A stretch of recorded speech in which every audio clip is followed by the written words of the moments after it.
Como eu estava dizendo no vídeo anterior, falar é fácil. Então apenas dizer que algo é vazio ou dizer que você está praticando sem elaboração não quer dizer que a prática, que o reconhecimento da vacuidade esteja acontecendo, o entendimento intelectual que seja, ou que haja realmente, efetivamente, não elaboração. Então a gente tem ferramentas, tem o caminho do Dharma para verificar, né? São várias verificações internas e externas, se o que a gente está aspirando, que a gente está tentando colocar em prática, está se efetivando ou não. Então é um pouco sobre isso que nós vamos falar agora.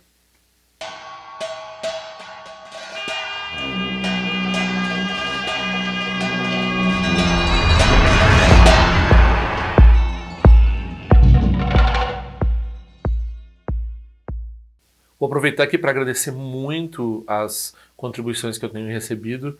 Eu consegui, eu tinha esse compromisso há praticamente 20 anos de colocar os 84 Mahasiddhas na parede e faltava, né, eu tinha comprado um livro, um segundo livro, que eu tinha um livro das imagens, daí comprei um segundo livro com todas as 84 imagens e só para tirar as páginas do livro e colocar em molduras. Daí eu consegui comprar as 84 molduras e ontem eu finalmente pendurei todos os 84 Mahasiddhas nas paredes. E eu agradeço as contribuições do canal que tornaram isso possível, né? Eu tô... meu estado extraordinário no momento é que eu tô com tudo pago, exceto as contas de luz, normal, essas coisas que aparecem. O cartão de crédito está pago para esse ano, assim, vamos dizer assim. E agora eu vou começar a juntar dinheiro para fazer retiro e para eventualmente viajar quando acabar essa pandemia, né? Então quem quiser contribuir para o canal, aproveita que está aqui o endereço. Qualquer valor é bem-vindo. Claro, se a pessoa quiser pedir os cartões também, então aqui tem um link sobre os cartões, se quiser entender o que são os cartões, quais que tem, né, tem um vídeo sobre isso, tem esse link aqui que tem uma explicação sobre essa história dos cartões.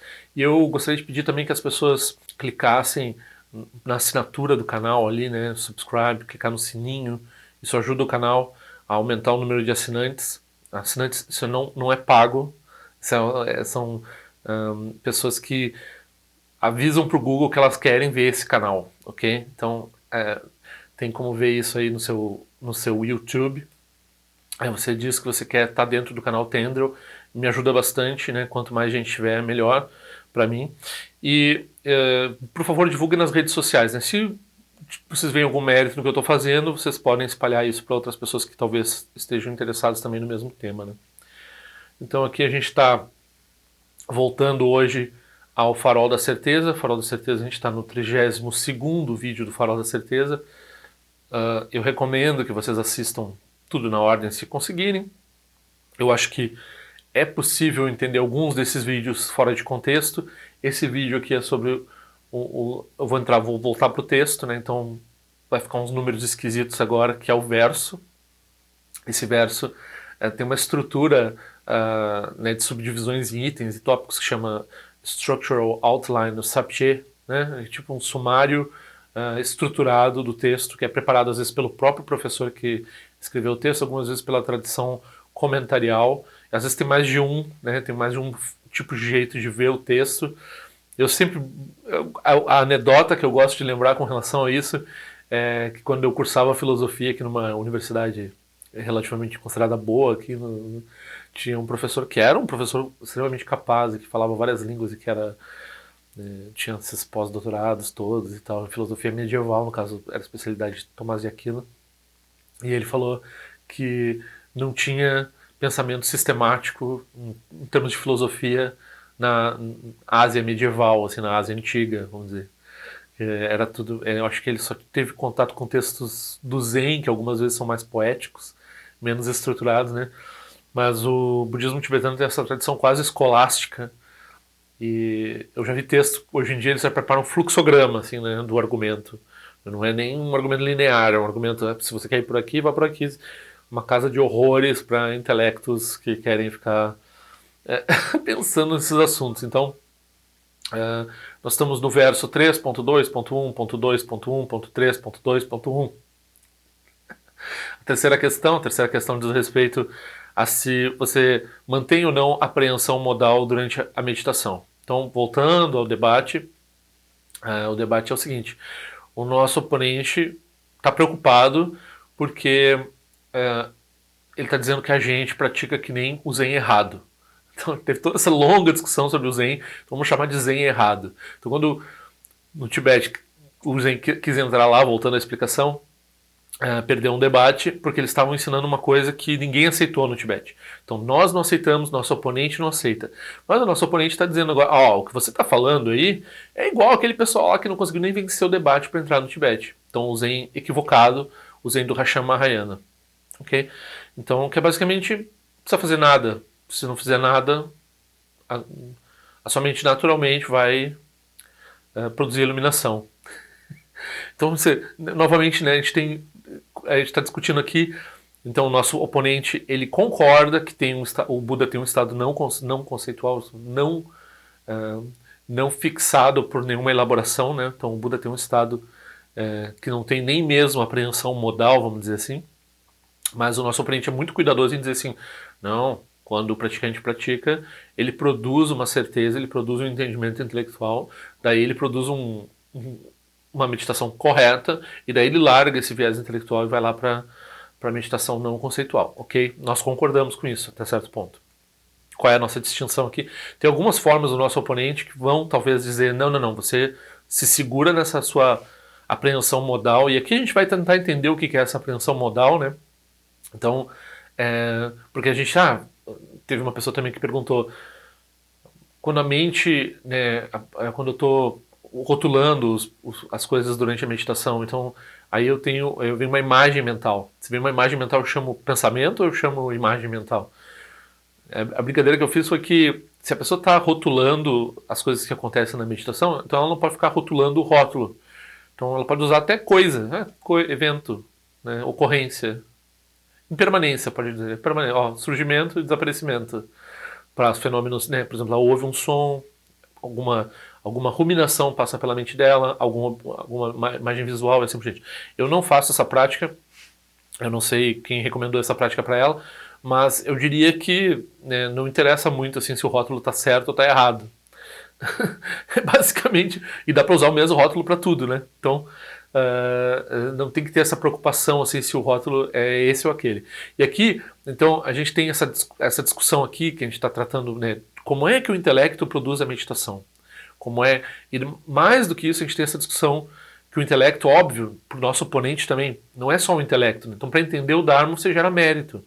Então, tem todas as práticas que têm desenvolvimento, todas as práticas que têm práticas duais, práticas que produzem um resultado, práticas que, etc. Todas as práticas relativas, vamos dizer, todas as práticas do Dharma, o Dharma. Né? Então, quando a gente fala em entendimento intelectual, talvez esteja sendo um pouco limitante, né? Então não é só entendimento intelectual que o nosso oponente está falando. Ele frisa o entendimento intelectual como o ápice de um desenvolvimento de mérito, de meditação, de aspiração, de várias coisas que ele faz durante o caminho dele. E daí, para quê? Para ele ter um entendimento para poder fazer a prática suprema lá, não elaboração, ok? Que vai ser, aí novamente a brincadeira é essa, vai ser o começo do Vajrayana, né? Então a pessoa vai gerar a deidade depois disso. Principalmente na visão do nosso oponente, essa é a prática, né? Então a gente está discutindo uma coisa, em termos do nosso oponente, a gente está discutindo uma coisa aqui pré-Vajrayana. Então a gente está discutindo Sutra, que tudo isso aqui está nos ensinamentos dos Sutras, não está nos ensinamentos do Tantra. Depois nós vamos fazer uma união aqui com os ensinamentos tântricos, ok? Mais adiante, com o Vajrayana. Tantra e Vajrayana é a mesma coisa. Então, o texto diz assim, portanto, se na ausência de elaboração dos quatro extremos não se apreende nenhum dos quatro extremos, então o que são esses quatro extremos? Afirmar, negar, tanto afirmar quanto negar, nem afirmar nem não negar. Eu acho que aqui a gente já tem uma noção do tipo de objeto que a gente está refutando. Então, o que é essa apreensão modal, né? Então, a apreensão modal não é um pensamento assim, vacuidade, um pensamento que tem um silogismo, que chega a uma conclusão sobre a vacuidade e assim por diante. Né? É uma posição mental que está afirmando, negando, não negando, nem negando, nem afirmando, nem negando, enfim, todas essas opções extremas. Então é só um viés mental, não chega a ser um pensamento formulado, não chega a ser um resultado. Então é uma forma mais sutil de outlook, perspectiva, de abordagem que se pode ter assim, sem uma formulação. Então não é uma formulação grosseira, intelectual, não é uma formulação, uma fórmula no sentido de entendi o que é vacuidade, vacuidade é isso, cheguei a uma frase. Não, é uma forma de colocar a mente, uma forma específica de colocar a mente. Então aqui nós estamos dizendo aqui, então a não elaboração é não manter nenhum dos quatro modos. Os quatro modos é afirmação, negação, tanto afirmação quanto negação, nem afirmação nem negação. Quanto a uma atitude mental livre de um objeto, até, vamos dizer assim. Se está além dos quatro extremos, a apreensão modal se dissipa. Então, é isso que se quer dizer por apreensão modal. Se quer dizer que quando a pessoa está envolvida em algum dos quatro extremos. Então, se um dos nossos oponentes estiver dizendo que mantém a apreensão modal lá na prática da realização do Buda, não, o Buda não pode manter, ele não tem não elaboração. Então o Buda não mantém, e o nosso oponente vai dizer, está além dos quatro extremos, né? Não pode estar nos extremos. Então, quando a gente está falando no resultado último do desenvolvimento intelectual, mesmo assim, né, a gente não pode ficar mantendo, segurando alguma coisa. E eu acho que o próprio Tsongkhapa ele vai dizer que não, que é muito importante produzir esse viés correto, o viés que não é um viés, um viés além do viés, e daí soltar mesmo qualquer preocupação com sustentar alguma coisa. Eu acho que tem essa. Eu acho que o texto aqui do tradutor, do João Petit, ele chega a comentar que na tradição Gelug tem um pouco de discussão com relação ao onde é que entra a prática não conceitual, ok? Então, não conceitual aqui a gente está falando de não ter nem mesmo apreensão modal. Então a gente está talvez dizendo que alguns proponentes, né, vão dizer que tem uma apreensão modal que fica mesmo na mente de um Buda. A gente está dizendo não. Então, se tiver isso, não pode, não é iluminação, daí não é a mente de um Buda. Ok, aí, mas aqui nós vamos satisfazer o nosso oponente, né? Porque a gente reconhece, na verdade, isso é clássico. Como eu estava falando do Zen, o Zen é super tradicionalmente mal-humorado contra a situação do Zen. Então, geralmente eles estão dizendo que o Zen está em degeneração e que tem poucos mestres genuínos e que tem pouca gente fazendo a prática direito. Né, então tem muitos farsantes, né? Então, eu acho que isso também é uma característica que a própria tradição Nyingma contém. Então, a gente também é crítico, também entende que tem muita gente fazendo prática errado. Então, se a gente vai ler os tratados Nyingma, eles vão sempre lembrar, tá, e daí tem aqueles caras lá que entendem isso errado e vão fazer aquilo.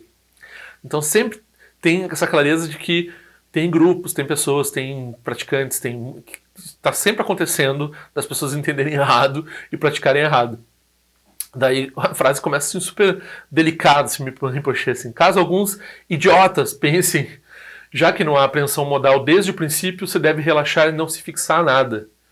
Então, já que não se mantém a apreensão modal depois na prática, então não se deve produzir apreensão modal em nenhum momento e não se fixar nada desde o princípio. Então essa seria a prática. E o Mipa Rinpoche, se a gente vai ler isso também em Longchenpa, se o Mipa Rinpoche e o Longchenpa, eles vão dizer idiotas. Eles estão achando que desde o princípio não é só deu, não precisa fazer nada, que é algo que o nosso oponente está nos acusando, que é algo que nós pensemos no debate lá do Hashem Mahayana, que está dizendo assim, é só sentar, que daí tudo se resolve, não precisa gerar mérito, não precisa fazer nada, está tudo resolvido, né? Então, o argumento do Mipa Rinpoche é o argumento que a gente vai ouvir vários lamas falando até hoje, assim. Então, porque a gente já está, por exemplo, a gente tem usado o intelecto aí esse tempo todo. Usado o intelecto, por exemplo, as pessoas que querem usar o intelecto para o Dharma, você tem que ter alguma coisa mais do que apenas querer usar o intelecto, porque tu está usando assim, o teu intelecto o tempo todo, ao longo de várias vidas que tu teve, e tu nunca produziu iluminação.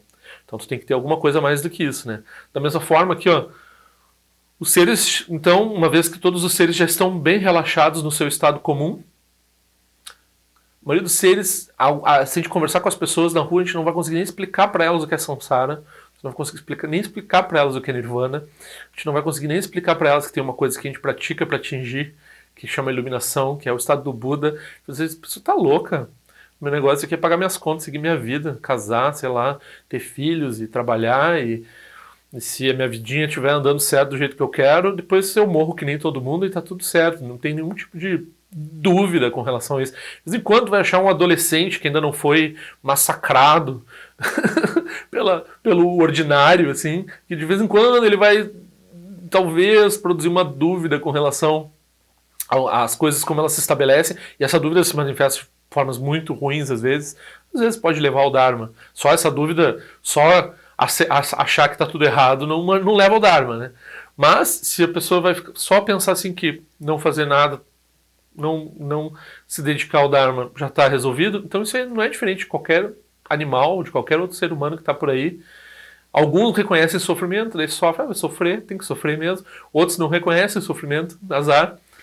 Então, eles estão vagando a esmo nos 3 mundos do Sansara.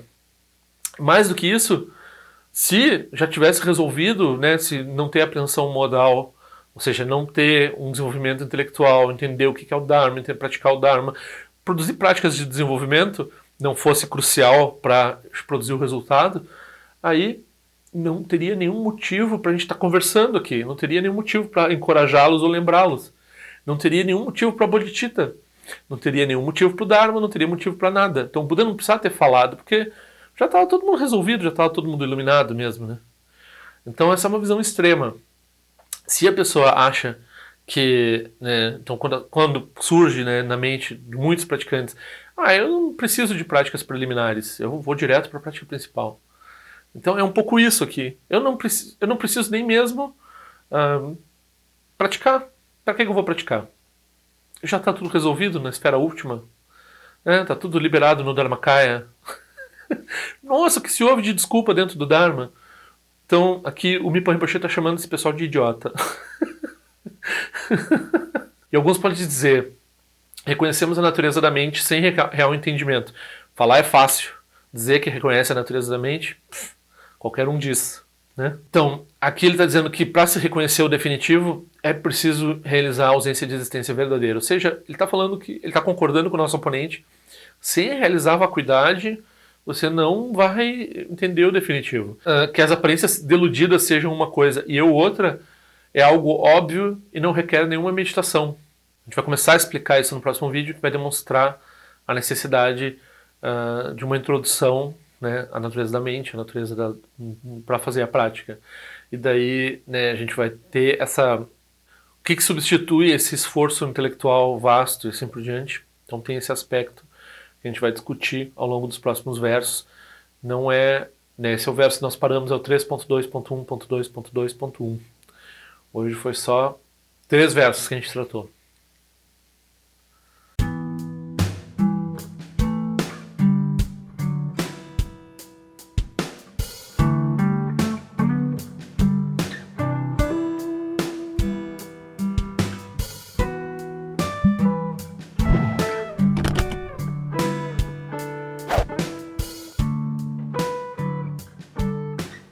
Ei, não esquece de se inscrever no meu canal, é importante para mim. Clica na sinetinha para receber a notificação e se quiser se inscreve no meu boletim informativo de alguma forma que eu ando fazendo, o que eu ando pensando. Também para contribuir de alguma forma com esse canal, esse é o endereço. Eu espero que em breve nós nos vejamos na prática do Dharma. Ao longo de minhas muitas vidas e até este momento, todas as virtudes que tenho alcançado, inclusive o mérito gerado por esta prática e todas as que vier a conseguir, ofereço para o bem-estar dos seres sencientes. Possam a doença, a guerra, a fome e o sofrimento diminuir para todos os seres, enquanto sua sabedoria e compaixão aumentam nesta e em vidas futuras. Possa eu claramente perceber todas as experiências como sendo tão insubstanciais como o tecido do sonho durante a noite e imediatamente despertar para perceber a manifestação de sabedoria pura no surgir de cada fenômeno. Possa eu rapidamente alcançar a iluminação para trabalhar sem cessar pela liberação de todos os seres. Nila Korajinga Sumpano de Oma Lund Quene Terezinho Atensin de Ações a Pecaja para do Tendiante. Om Sorte, Diamante Penente Rasawa com Chatuzio Zeta e Bai Médio no Tutu Permanente Organização do Tendiante. Time Quene Pema Samba Sassora Gente Seno Pai Garde Anjo Jugo do Pego com Distintas em Dashinjo. Chigmeto Jutru Panangue um Achatungo do Pateno Munheng com Pamalora Sanelundo Tileta do Tendiante. Emergência Pemerizo de Pemeta Lati com Zizuru Ampemote de Troma de Sojino Nibe Melunde do Diante. Enenjo Enetim Potem Paiuri Nebadan de Basipete Bundan com Seja Sentendiante. Que são Sandiaguru Rinpoche do condado eu atim pode abarcar com seu tutor da poça só de pessoa tinha lá do sushi não se mueve de chuva dançam balão de do partingelo uma rumba zaguru pema cd rum que loja som de loja aliança som de papel do jusho sung não guarda miral do sungele show